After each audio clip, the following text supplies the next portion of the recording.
আমার ভাইয়েরা, হযরত ইব্রাহিম আলাইহিস সালামের কথা আল্লাহ পাক কোরআনে কারিমে বলছেন সবর কারে কয়, দেখো শেখো সবর কারে কয়।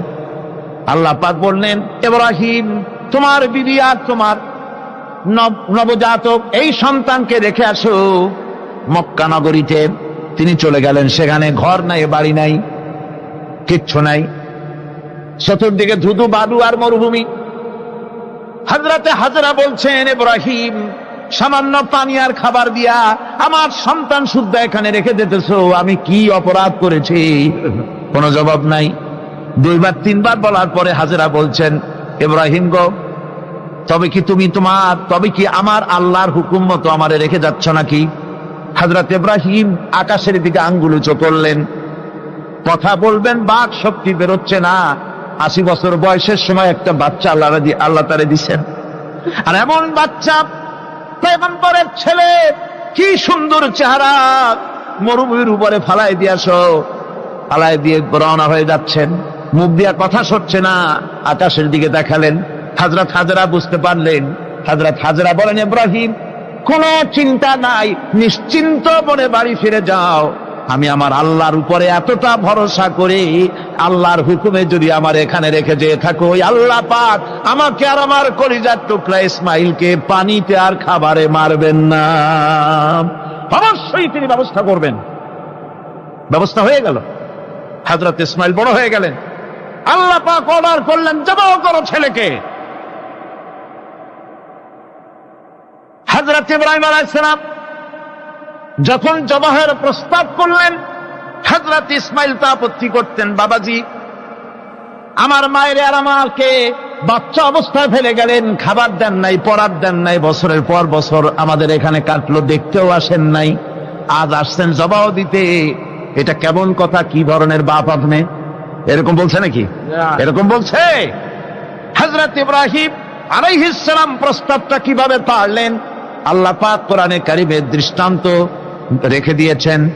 আল্লাহ পাক বলছেন, হযরত ইব্রাহিম ছেলেকে বললেন, ইয়া বুনাইয়া, হে আমার কলিজার টুকরা লাডলা, হে আমার কলিজার টুকরা সন্তান, ইন্নী আরা ফিল মানাম আন্নী আযবাহুক, আমি স্বপ্নে দেখছি আমি যেন তোমাকে জবাহ করতেছি। ফানজুর মাযা তারা, তোমার রায় কি বলো? আমি তো স্বপ্নে দেখছি যে আমি তোমার জবাহ করতেছি, এখন তোমার রায় কি, তোমার মত কি? হযরত ইসমাঈল আলাইহিস সালাম শুনিয়া দিলেন দৌড়, নাকি? না, হযরত ইসমাঈল আলাইহিস সালাম ধৈর্যের প্রতীক। তিনি কি কথা বললেন? তার মুখের কথা কোরআন শরীফে আল্লাহ পাক উঠায় দিলেন। হযরত ইসমাঈল বললেন, ইয়া আবাতি ফাআল মা তু'মারু সাতাজিদুনি ইনশাআল্লাহু মিনাস সাবিরিন, হে আমার পিতা, আপনি যে ব্যাপারে আদিষ্ট হয়েছেন আপনি তা পালন করুন, অবশ্যই আমাকে ধৈর্যধারীদের মধ্যে পাওয়া যাবেন। সুবহানাল্লাহ। এক বর্ণনা এসেছে, হযরত ইসমাঈল বললেন, আব্বাজান আমি ধৈর্যধারীদের ভিতরে আমারে পাবেন, তবে জবাহ করার আগে আমার হাত পাটা একটু বেঁধে নেন, কারণ জবাহের যন্ত্রণায় আপনার গায়ে যদি আমার হাত পা লেগে যায় তো বেয়াদবি হয়ে যেতে পারে। আর আমি মরে আমার জবাহ হয়ে যাওয়ার পর আমার রক্ত মাখা জামাটা নিয়া আমার মা হাজেরারে দিবেন, কারণ তাকে মা বলবার মতো আর তো কেউ নাই। হযরত ইব্রাহিম তাকে বাঁধবার জন্য প্রস্তুতি নিলেন। হযরত ইসমাঈল বলছেন, আব্বাজান বাঁধবেন না, বাঁধার প্রয়োজন নাই। বলে, কেন? একবার বাঁধতে বললে আবার তুমি নিষেধ করছো কেন?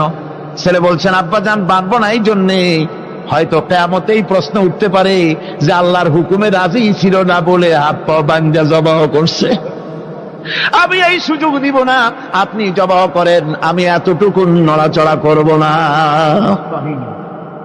ধৈর্যের চরম প্রতীক হযরতে ইসমাঈল আলাইহিস সালাম দেখাই দিয়েছেন ধৈর্য কারে কয়।